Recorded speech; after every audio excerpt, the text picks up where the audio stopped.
अब के शर्मा बताइए, मुझे लगता है अभी तो जश्न नहीं मना रहे होंगे आप, क्योंकि अंतर कम होता जा रहा है धीरे धीरे। नहीं, बात जश्न मनाने या नहीं का है, वो तो स्वाभाविक है, पूरे परिणाम के बाद ही विषय आता है मानक जी। लेकिन जो ये ट्रेंड दिख रहा है निश्चित ही उत्साहवर्धक है, और मैं ये मानता हूं कि कोई पार्टी यदि 62 सीट और 68 सीट जीतती हो और वो आज अपने 30 सीट के लिए भी यदि उसके जद्दोजहद करनी पड़ रही है, तो 50% से ज़्यादा डिक्लाइन है।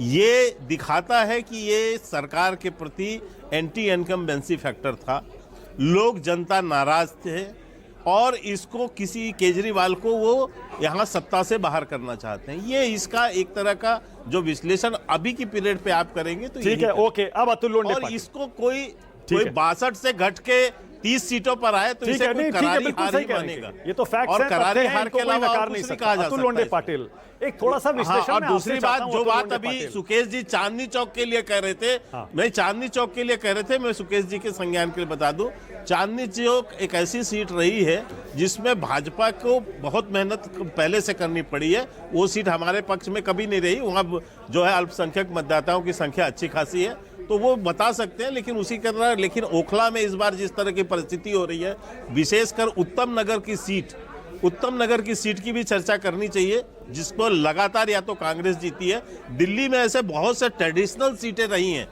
जो कांग्रेस की रही हैं, हालांकि उस समय आम आदमी पार्टी नहीं थी, मैं बता सकता हूं उन सीटों के नाम भी आपको, बाद में उसको आम आदमी पार्टी ने रिटेन किया, लेकिन उसके बावजूद वो सारी सीटें हार रही हैं। ठीक है, कई नई सीटों पे आपका पेनिट्रेशन हुआ है, इसमें कोई डाउट नहीं है। अतुल लोंढे पाटिल, और एक सेकंड रुकेगा प्लीज, एक सेकंड, मैं एक दिलचस्प बहस शुरू कर रहा हूं। एक मिनट, अतुल लोंढे पाटिल और अतुल भाई आमतौर पे बड़ा इंडिपेंडेंट भी कई बार बहुत बढ़िया एनालिसिस भी करते हैं, और दिल्ली में तो कर सकते हैं क्योंकि वहां तो आप प्ले में है नहीं, और दोनों को आप इक्वली टारगेट कर रहे हैं, दोनों को निशाने पर ले रहे हैं लगातार इस चुनाव में।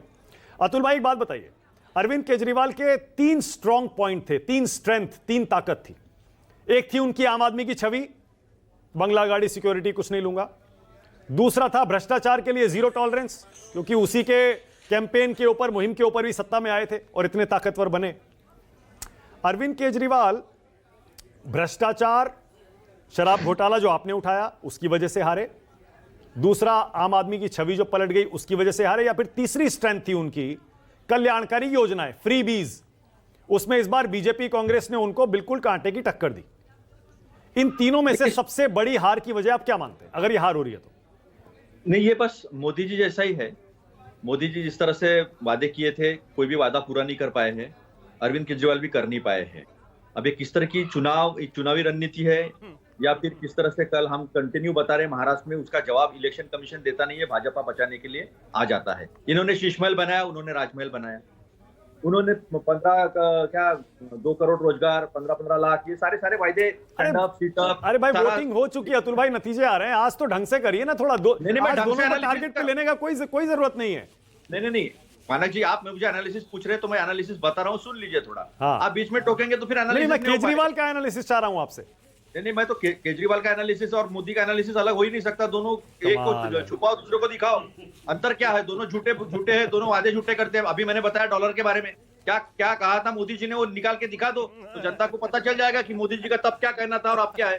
और मोदी जी और केजरीवाल, इन्होंने जो आरोप कांग्रेस ने किए थे, एक सुनिए ना मानक जी, ये बीच में क्या दिखा रहे हैं आप? एक गोला अंडा, तीसरी बार अंडा।